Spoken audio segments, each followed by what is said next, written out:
एक घर में रहने वाले लोग ही जानते हैं कि उसके अंदर क्या हो रहा है।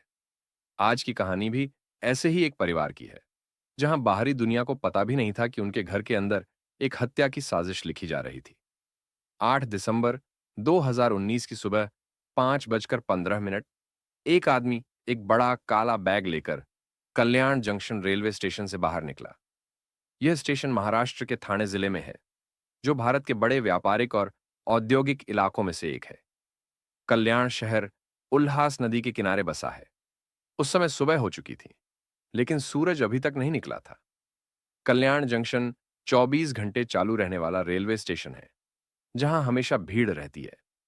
इसी वजह से स्टेशन के बाहर कई ऑटो रिक्शा खड़े थे। वह आदमी सीधे खालिद मोमिन नाम के एक ऑटो चालक के पास गया और पूछा कि क्या वह उसे गोवा नाका छोड़ सकता है। यह जगह स्टेशन से सिर्फ 3 मील दूर थी, जहां पहुंचने में 15 मिनट लगते। लेकिन जैसे ही खालिद ने उसके बैग से उठती भयानक बदबू महसूस की, उसने जाने से मना कर दिया। इसके बाद वह आदमी पास में खड़े दूसरे ऑटो रिक्शा चालक से बात करने लगा, लेकिन उसने बैग खालिद के पास ही छोड़ दिया, क्योंकि वह बहुत भारी था। खालिद को यह अजीब लगा कि कोई खराब सब्जियों को इतने बड़े और नए बैग में क्यों रखेगा। उसे बैग से कसाई की दुकान जैसी गंध आ रही थी। आखिरकार दूसरे रिक्शा चालक ने बदबू के बावजूद उसे 180 रुपए में ले जाने के लिए हां कर दिया, जबकि आम किराया सिर्फ 80 से 90 रुपए था। यह देखकर खालिद को शक हुआ और उसने उस आदमी से बैग खोलने के लिए कहा। खालिद ने यह भी कहा कि अगर बैग के अंदर कुछ सामान्य चीजें हैं, तो वह उसे मुफ्त में छोड़ देगा। यह सुनकर वह आदमी घबरा गया और जवाब नहीं दिया। जब दूसरे रिक्शा चालक ने भी उसे ले जाने से इनकार कर दिया, तो स्टेशन के बाहर माहौल तनावपूर्ण हो गया। खालिद ने चेतावनी दी कि या तो वह बैग खोले या फिर वह पुलिस को बुलाएगा। इस पर उस आदमी ने कहा, मेरा भाई पुलिस में है, मुझे कोई डर नहीं, जाओ फोन कर लो। लेकिन जैसे ही खालिद ने फोन निकालकर पुलिस को कॉल करने की कोशिश की, वह आदमी अचानक बैग वहीं छोड़कर रेलवे स्टेशन की ओर भाग गया और फिर दोबारा दिखाई नहीं दिया।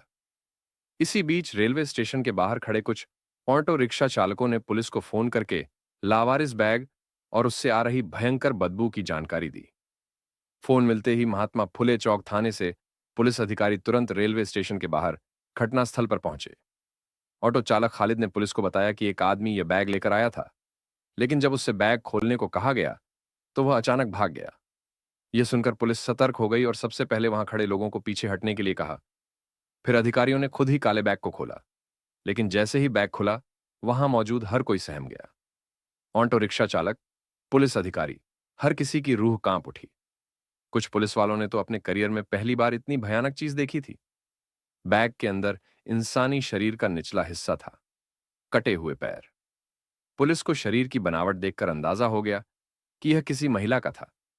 इसके बाद पुलिस ने शव के इस हिस्से को पोस्टमार्टम और डीएनए टेस्ट के लिए अस्पताल भेज दिया, लेकिन शव पर चेहरा नहीं था, जिससे पहचान करना बेहद मुश्किल हो गया कि वह महिला कौन थी। कुछ देर बाद पैथोलॉजिस्ट की टीम ने बताया कि महिला के शरीर को किसी नुकीले और दांतेदार हथियार से काटा गया था। उसके जांघों पर खरोंच के निशान थे और जिस जगह से शरीर को काटा गया था, वह भी असमान और खुरदरा था। इससे संदेह हुआ कि शरीर को काटने के लिए हाथ की आरी का इस्तेमाल किया गया होगा। अब पुलिस के सामने सबसे बड़ी चुनौती थी, इस महिला की पहचान कैसे की जाए। मामला गंभीर होता देख क्राइम ब्रांच की टीम भी जांच में शामिल हो गई। भारत में क्राइम ब्रांच किसी भी शहर या राज्य की पुलिस का एक खास विभाग होता है, जो संगीन अपराधों की जांच करता है। सबसे पहले पुलिस ने उन ऑटो चालकों से दोबारा पूछताछ की, जिन्होंने सबसे पहले बैग देखा था। इस बार खालिद मोमिन और अन्य रिक्शा चालकों ने बताया कि बैग लाने वाला आदमी लाल शर्ट और खाकी पैंट पहने था और उसने सिर पर सफेद कपड़ा बांध रखा था। चूंकि वह संदिग्ध व्यक्ति पहले ही रेलवे स्टेशन से बाहर निकल चुका था, इसलिए पुलिस और क्राइम ब्रांच ने तुरंत स्टेशन प्रबंधन से वहां लगे सीसीटीवी कैमरों की फुटेज मंगवाई। अब तक पुलिस के पास संदिग्ध का पूरा हुलिया था, लाल शर्ट, खाकी पैंट और सिर पर सफेद कपड़ा। पुलिस ने सभी सीसीटीवी कैमरों की फुटेज की जांच करने के लिए एक बड़ी टीम बनाई। टीम ने 8 दिसंबर की सुबह 4 बजे से 6 बजे तक की रिकॉर्डिंग खंगालनी शुरू की। घंटों की मेहनत के बाद पुलिस को एक कैमरे में लाल शर्ट पहने आदमी की झलक मिली, लेकिन हैरानी की बात यह थी कि वह अकेला नहीं था। उसके साथ गुलाबी शर्ट पहने एक और व्यक्ति था, जो बैग पकड़े हुए था। दोनों को स्टेशन से बाहर जाते हुए देखा गया। इस बीच शव की जांच कर रहे पैथोलॉजिस्ट ने बताया कि लड़की की हत्या 2 से 3 दिन पहले हुई थी और उसकी उम्र 20 से 25 साल के बीच थी। जब पुलिस ने फुटेज में दो लोगों को बैग के साथ जाते देखा, तो वे चौंक गए, क्योंकि खालिद और अन्य ऑटो चालकों के अनुसार केवल एक व्यक्ति उनके पास आया था। जब पुलिस ने सीसीटीवी फुटेज खालिद और बाकी ऑटो चालकों को दिखाया, तो उन्होंने लाल शर्ट वाले व्यक्ति को पहचान लिया। खालिद ने पुलिस को बताया कि जैसे ही उसने पुलिस का आपातकालीन नंबर डायल किया, वह आदमी घबरा गया और रेलवे स्टेशन की ओर भाग गया। एक और कैमरे में वह संदिग्ध प्लेटफॉर्म पर भागता हुआ नजर आया। फिर वह एक शौचालय में गया, अपनी लाल शर्ट उतारी और एक दूसरी अलग रंग और डिजाइन की शर्ट पहन ली। पुलिस को समझ आया कि उसने पहचान छुपाने के लिए कपड़े बदले थे, लेकिन उसकी खाकी पैंट वहीं थी। कपड़े बदलने के बाद उसने खुद को सामान्य दिखाने के लिए अपनी बॉडी लैंग्वेज भी बदल ली और ऐसे बाहर निकला जैसे कुछ हुआ ही नहीं। अब तक वह संभवतः किसी ट्रेन में सवार होकर भाग चुका था, जिससे पुलिस के सामने एक नई चुनौती खड़ी हो गई। ये आदमी कौन था और कहां से आया था? अधिकारियों ने अंदाजा लगाया कि वह शायद कल्याण शहर या उसके आसपास का ही रहने वाला था। कोई भी व्यक्ति इतने भारी बैग में शव के टुकड़े भरकर 100 से 50 मील दूर सिर्फ फेंकने के लिए नहीं लाता। चूंकि वह सुबह 5 बजे के आसपास रेलवे स्टेशन पर पहुंचा था, पुलिस ने रेलवे अधिकारियों से समन्वय कर यह पता लगाया कि उस समय स्टेशन पर कौन कौन सी ट्रेनें रुकी थीं और वे कहां से आई थीं। जांच में पता चला कि 20 मिनट के अंतराल में 3 ट्रेनें वहां रुकी थीं, सुबह 5 बजे से 10 मिनट पहले और 10 मिनट बाद। पुलिस ने इन ट्रेनों को उनके पिछले स्टॉप तक ट्रैक करना शुरू किया। यह काम आसान नहीं था, लेकिन अपराध सुलझाना पुलिस की जिम्मेदारी थी। इस बीच लड़की के शरीर का सिर्फ आधा हिस्सा मिला था, जिससे पुलिस को शक हुआ कि हत्यारे ने उसके बाकी हिस्सों को भी अलग अलग बैग में पैक कर कहीं और फेंक दिया होगा। इसलिए पुलिस ने पूरे इलाके में अलर्ट जारी किया और लोगों से अपील की कि अगर उन्हें कहीं कोई लावारिस बैग मिले तो तुरंत सूचना दें। साथ ही पुलिस ने अपने मुखबिरों को भी सक्रिय कर दिया, ताकि यह पता लगाया जा सके कि क्या आसपास के इलाकों में 20 से 25 साल की कोई लड़की हाल ही में लापता हुई थी। दूसरी ओर पुलिस 3 रेलवे स्टेशनों के सीसीटीवी फुटेज की छानबीन करती रही, ताकि संदिग्ध का कोई और सुराग मिल सके।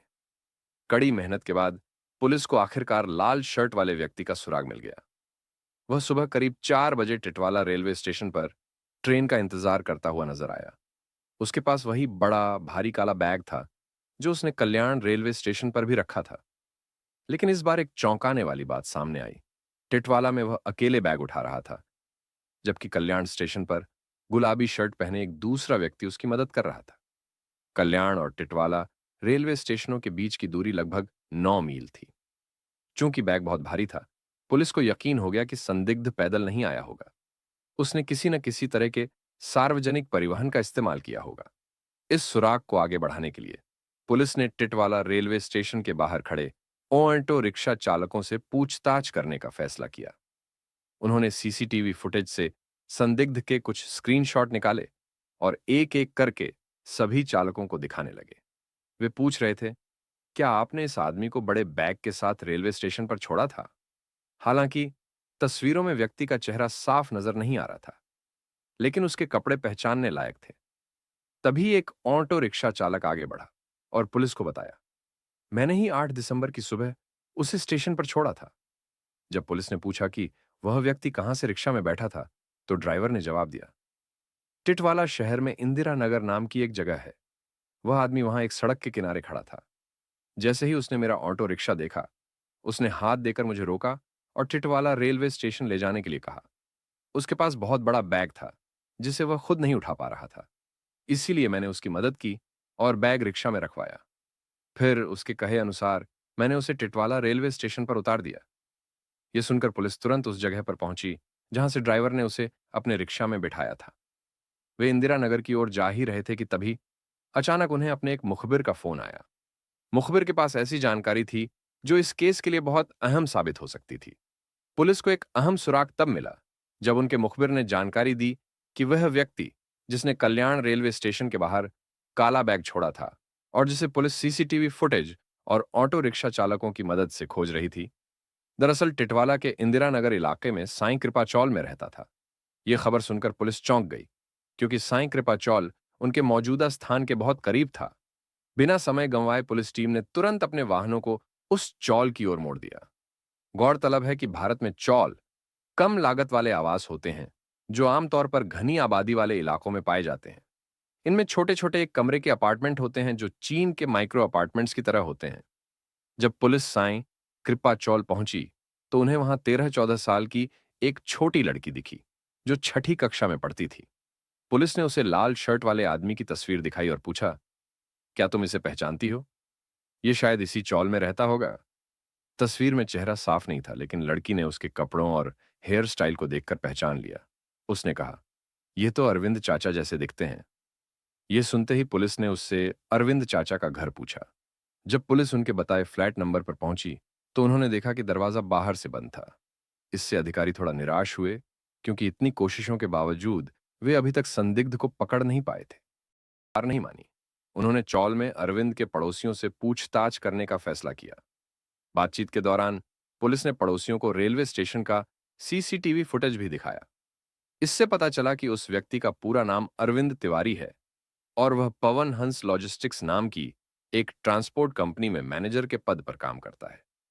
हालांकि एक और चौंकाने वाली बात सामने आई। पड़ोसियों ने बताया कि अरविंद तिवारी की एक बेटी भी थी, जो उसके साथ ही रहती थी, लेकिन पिछले 2-3 दिनों से उसे किसी ने नहीं देखा था। इससे पुलिस की चिंता बढ़ गई। अरविंद न केवल अपने घर से गायब था, बल्कि उसकी बेटी भी कई दिनों से नहीं दिखी थी। अब सवाल यह था, क्या उसकी बेटी सुरक्षित थी, या फिर यह मामला उससे भी ज्यादा खौफनाक होने वाला था? जैसे जैसे सुराग जुड़ते गए, पुलिस को अरविंद तिवारी पर और ज्यादा शक होने लगा। सबसे बड़ी चिंता यह थी कि उसकी बेटी कहां है। इसका जवाब पाने के लिए पुलिस पवन हंस लॉजिस्टिक्स पहुंची, जहां अरविंद काम करता था। संयोग से वह वहां मौजूद था। पुलिस ने बिना समय गंवाए उससे पूछताछ शुरू की। सवाल सुनते ही उसके चेहरे का रंग उड़ गया। उसकी घबराहट देखकर पुलिस को यकीन हो गया कि वह कुछ छिपा रहा है। अधिकारियों ने उसे कंपनी के बाकी कर्मचारियों से अलग कर महात्मा फुले पुलिस स्टेशन ले जाकर पूछताछ की। स्टेशन पहुंचने के बाद भी अरविंद लगातार झूठ बोलता रहा। उसने कहा कि उसकी बेटी गांव में अपनी मां और बहनों से मिलने गई है, और पुलिस को बार बार यही जवाब देता रहा। लेकिन पुलिस को एहसास हो गया कि वह सच नहीं बोल रहा। जब उसने बार बार गोलमोल जवाब दिए, तो पुलिस ने उसके सामने रेलवे स्टेशन की सीसीटीवी फुटेज रख दी, जिसमें वह काले बैग के साथ नजर आ रहा था। अब अरविंद के पास कोई रास्ता नहीं बचा। वह आखिरकार टूट गया और अपना गुनाह कबूल कर लिया। उसने स्वीकार किया कि उसने ही अपनी बेटी को मारा था। इसके बाद जो खुलासा हुआ, उससे पुलिस भी सन्न रह गई। अरविंद ने बताया कि काले बैग में जो पैर बरामद हुए थे, वे उसकी 22 वर्षीय बेटी प्रिंसी तिवारी के थे। अरविंद तिवारी ने आखिरकार अपनी बेटी की हत्या की पूरी कहानी कबूल कर ली। वह 60 साल का था और उत्तर प्रदेश के यपपुर का रहने वाला था। उसका परिवार, जिसमें उसकी पत्नी और 4 बेटियां शामिल थीं, यपपुर में ही रहता था। 2016 में वह काम की तलाश में मुंबई आया और फिर ठाणे जिले के टिटवाला इलाके के साईं कृपा चौल में रहने लगा। करीब 3 साल बाद 2019 में उसकी सबसे बड़ी बेटी प्रिंसी तिवारी ने ग्रेजुएशन पूरी करने के बाद अपने पिता के साथ रहने का फैसला किया। उसने जल्द ही एक स्थानीय निजी कंपनी में नौकरी कर ली, ताकि अपने पिता और परिवार की आर्थिक मदद कर सके। कुछ महीनों बाद अक्टूबर या नवंबर 2019 में प्रिंसी ने अपने पिता को बताया कि वह एक लड़के से प्यार करती है और उससे शादी करना चाहती है। उसने बताया कि वह लड़का उसी के साथ काम करता था, लेकिन ज्यादा पढ़ा लिखा था और अच्छी नौकरी पर था। उसे लगा कि शादी के बाद उसका भविष्य सुरक्षित रहेगा। लेकिन अरविंद तिवारी पुराने विचारों वाला व्यक्ति था। जब उसे पता चला कि लड़का दूसरी जाति का है, तो उसने शादी से इनकार कर दिया। प्रिंसी अपने फैसले पर अड़ी रही, लेकिन अरविंद को यह रिश्ता स्वीकार नहीं था। उसे लगा कि अगर उसकी बेटी ने दूसरी जाति में शादी कर ली, तो समाज में उसकी बदनामी होगी और उसकी बाकी बेटियों की शादी में भी दिक्कत आएगी। 6 दिसंबर 2019 की शाम जब अरविंद और प्रिंसी काम से घर लौटे तो इस मुद्दे पर फिर बहस हुई। इस बार झगड़ा इतना बढ़ गया कि गुस्से में आकर प्रिंसी ने चूहे मारने वाली दवा पी ली और बेहोश हो गई। यह साफ नहीं था कि उसने खुद जहर खाया या अरविंद ने उसे जबरदस्ती खिलाया। पुलिस का मानना था कि अरविंद ने खाने में जहर मिलाया था। अरविंद ने पुलिस को यह साबित करने की कोशिश की कि उसकी बेटी ने खुद जहर खाया था, लेकिन पुलिस को शक हुआ कि अगर वह सच कह रहा था तो उसने तुरंत उसे अस्पताल क्यों नहीं पहुंचाया। हकीकत यह थी कि प्रिंसी पूरी रात बेहोश रही, लेकिन अरविंद ने उसकी कोई मदद नहीं की और उसे उसी हालत में छोड़कर सो गया।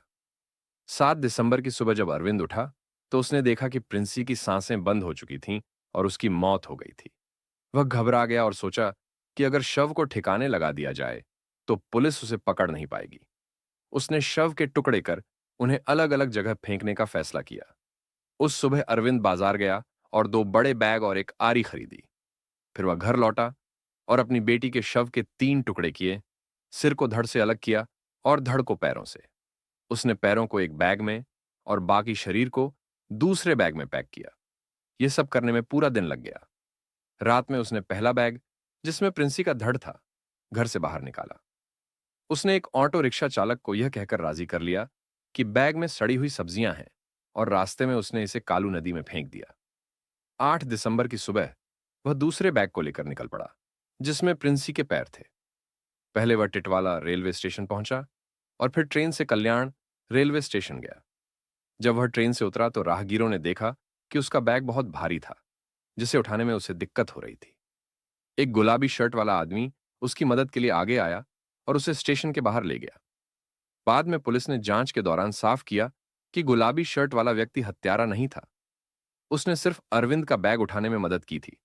जब पुलिस ने उसे ट्रैक किया तो उसने यही बयान दिया कि उसे बैग के अंदर क्या था, इसकी कोई जानकारी नहीं थी।